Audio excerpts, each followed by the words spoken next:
In the deepest archives of medieval scholarship lies a case that challenges everything historians thought they knew about ancient British kingship rituals. What began as archaeological curiosity became something far more disturbing when researchers discovered that certain ceremonial practices may have involved forces beyond human comprehension.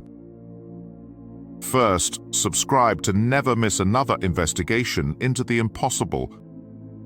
It was the autumn of 1997 when Dr. Margaret Thornfield, a medieval historian from Oxford, first encountered the sealed manuscripts in the Bodleian Library's restricted collection.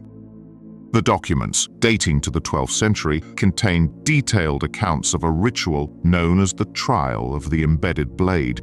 The location described in these texts was Glastonbury, Somerset, where legend claimed King Arthur once drew Excalibur from stone. Yet these manuscripts suggested something far more ancient and systematic than mere folklore. The ritual, according to the documents, had been performed for generations before Arthur's time. The ceremony required a specific type of stone quarried from the Preseli Hills in Wales. These same hills, modern archaeologists now know, provided the bluestones for Stonehenge. The manuscripts described how Druids would select candidates for kingship through a process that involved embedding a ceremonial sword into this sacred stone. Dr. Thornfield's investigation led her to a remote valley near Glastonbury, Tor, where local farmers had reported finding carved stones buried in their fields. The stones bore inscriptions in an ancient Celtic script that predated known examples by several centuries. What disturbed the research team was the precision required for the ritual. The manuscripts detailed measurements down to exact finger widths, specific lunar phases, and the use of what appeared to be metallurgical techniques unknown to medieval smiths. The sword itself was described as being forged from iron that had fallen from the heavens and contained properties that made it respond to only the rightful candidate.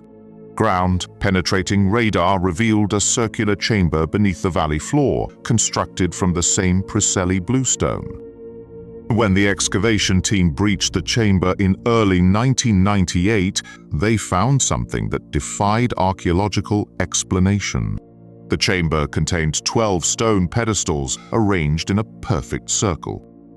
Each pedestal held a different sword, embedded to varying depths in blocks of blue stone.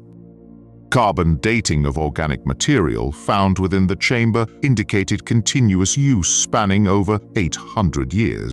Dr. James Whitmore, the team's metallurgist, analyzed fragments from the embedded blades.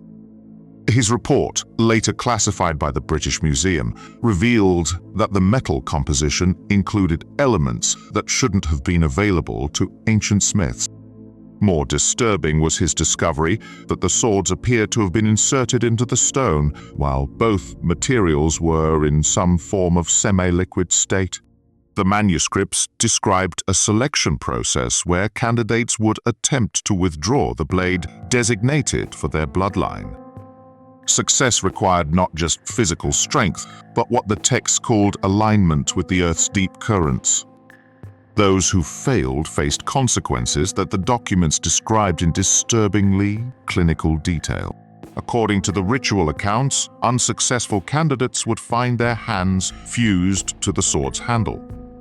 The process was irreversible, and the failed aspirant would remain bound to the stone until death. Skeletal remains found in the chamber confirmed this grim detail.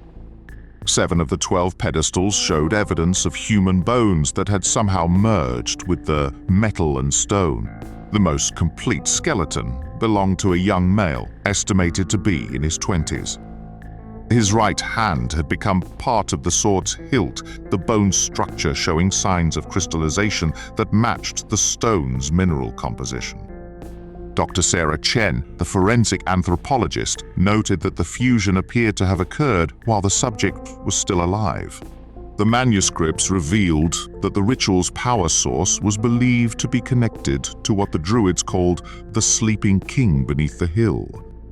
Geological surveys of the area detected unusual electromagnetic readings emanating from deep underground. The readings followed a pattern that seemed to pulse in rhythm with the Earth's magnetic field variations. Local folklore had long spoken of Glastonbury Tor as a place where the boundaries between worlds grew thin. The ritual manuscripts suggested this wasn't metaphorical. They described how successful candidates would experience visions during the blade's extraction, seeing past and future kingdoms simultaneously. Dr. Thornfield's team discovered that the ritual had been performed as recently as the 15th century. The final recorded ceremony took place in 1485, coinciding with the Battle of Bosworth Field and Henry Tudor's rise to power. The manuscripts suggested that Henry's victory was connected to his successful completion of the ancient trial. The investigation took a disturbing turn when team members began experiencing shared dreams. Multiple researchers reported identical visions of a vast underground hall filled with sleeping figures wearing crowns. Each dreamer described the same sensation of being watched by something ancient and patient. Equipment malfunctions plagued the excavation site. Electromagnetic instruments would suddenly display readings suggesting the presence of massive metallic objects moving deep underground. Ground-penetrating radar occasionally showed images of what appeared to be vast machinery, though subsequent scans revealed only solid rock. The most unsettling discovery came when Dr. Thornfield attempted to photograph the chamber's central altar. Every image showed the same anomaly, a tall figure in medieval robes standing behind the stone circle, despite no one being present during the photography. The figure appeared to be gesturing toward a specific sword embedded in the chamber's largest pedestal. Analysis of the photographic anomaly revealed details that shouldn't have been visible. The figure wore regalia matching descriptions of ceremonial garments mentioned in the manuscript. Its face, when enhanced, showed features that resembled carved effigies of early British kings found in various medieval churches. The research team's final report, submitted to the British Museum in March 1999, contained recommendations that the site be sealed and classified. The report cited unusual preservation conditions and potential structural instability as reasons for restricting access. Dr. Whitmore's metallurgical analysis had revealed something that challenged fundamental understanding of medieval technology.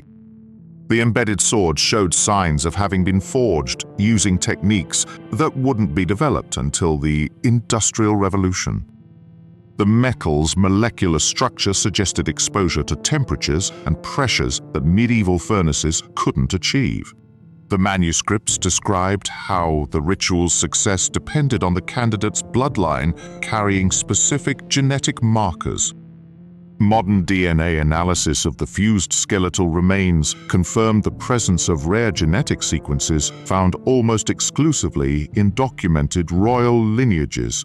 What disturbed the geneticist Dr. Michael Hartwell was that these genetic markers appeared to be artificially induced rather than naturally occurring. The bone samples showed evidence of systematic genetic modification that predated any known biological manipulation techniques by centuries. The chamber's acoustic properties presented another puzzle.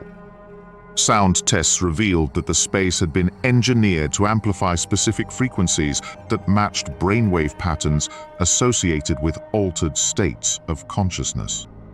The stone arrangement created resonance effects that could induce hallucinations in sensitive individuals.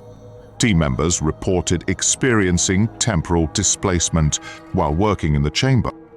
Several researchers described losing hours of time only to find detailed notes in their own handwriting describing events they couldn't remember. The notes contained information about the ritual that wasn't present in the original manuscripts. The investigation officially concluded when Dr. Thornfield suffered what medical reports termed a stress-induced breakdown. Her final research notes, found scattered around the chamber, contained detailed drawings of underground passages and architectural plans for structures that extended far beneath the Glastonbury area. These drawings showed a vast network of chambers connected by tunnels that stretched across southern England. Each chamber was marked with symbols that matched those found on the embedded swords. The plans suggested a coordinated system of ritual sites that had operated for over a millennium. The British Museum's decision to classify the findings came after consultations with government officials, whose departments remain unnamed in available records. The site was sealed using concrete barriers that were installed during a single-night operation in April 1999. Local residents reported unusual activity in the weeks following the sealing. Electromagnetic interference disrupted radio and television signals across the Glastonbury area. The disruptions followed a pattern that matched the pulse frequency detected during the chamber's investigation. What do you think really happened in that ancient chamber beneath Glastonbury? Was the ritual of the embedded blade simply an elaborate test of worthiness, or did it tap into something far more profound and terrifying? Subscribe to explore more cases where ancient mysteries challenge our understanding of history itself.